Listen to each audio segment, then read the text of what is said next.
రాజుగా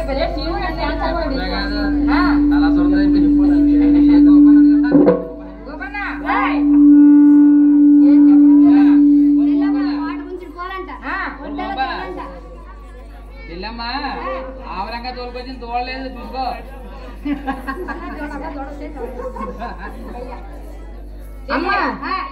రాజుగారండి ఇది కెళ్ళాడాలి ఆవుపడ్డ, ఇది పుర్రావాళ్ళు దోరపడ్డ. చెల్లి నీ ఆవులో చొంగారం బాగా చెప్పావు కదా, ఈ ఆవు ఇచ్చి పుచ్చి రేటు ఏమని ఉంటే చెప్పమ్మా. అన్నయ్య ఆవు ఆవు బంగారం, దూడెత్తు డబ్బు ఇచ్చేస్తే ఇచ్చేసి వెళ్ళిపోతానన్నయ్య. మా రాజుగారి దగ్గర డబ్బు జనవలేదు, అవన్నీ మెరిసిన ముచ్చికాయతలు తప్ప అదంతా బంగారం అనుకోని రేటు చెప్తున్నా కదమ్మా. డబ్బు బంగారం అయితే ఏం లేదు, ఇచ్చి పుచ్చి రేటు ఏమని ఉంటే చెప్పమ్మా. అన్నయ్య ఆవు 600, దూడ 300 ఇచ్చేయాలన్నయ్య. ఇచ్చేదన్నయ్య అయ్యి కూడా అయ్యి ఇవ్వకపోతే ఎలాగన్నయ్య. నేను భద్రాక్షేత్రాలు తొప్పుసుకెళ్తానన్నయ్య. నేను భద్రాక్షేత్రాలు తొప్పుసుకెళ్తాను. నా ఆవును కొట్టా తిట్టుకుంటా, పాలు తీసుకొని మేపుకోండి అన్నయ్య. నేను మళ్ళీ వస్తాను.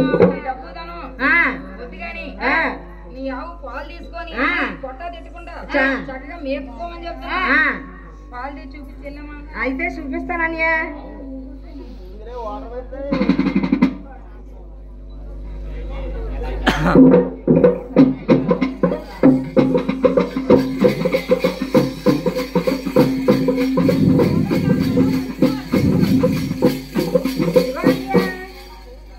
ఈ ఇదిరోళ్ళందరూ కాఫీ ఎట్టించి అన్నయ్య. అన్నయ్య ఇది జడ్జి ఆవు పాలైతే పలసగుండి చిక్కగుండి బాగా ఎక్కువగా ఉంటాయి. అదే నోటో పాలు అయితే పలసగా ఉంటాయి అన్నయ్య. జడ్జి పాలు అయితే చిక్కగా ఉండి ఎర్రగుంటాయి. నోటో పాలు అయితే తెల్లగుండి పలుకుండి తెల్లగా ఉంటాయి అన్నయ్య.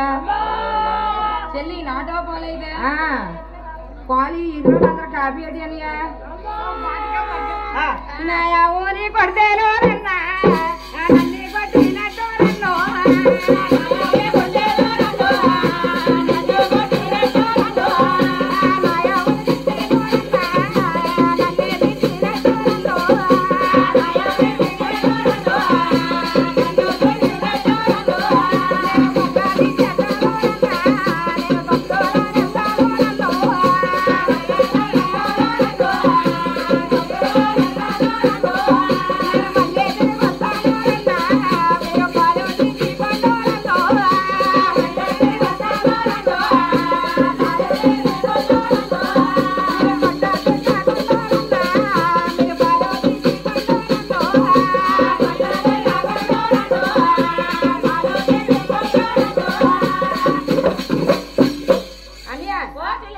చాలా జాగ్రత్తగా కొట్టా తిట్టకుండా పాలు తీసుకొని మేపుకోండి.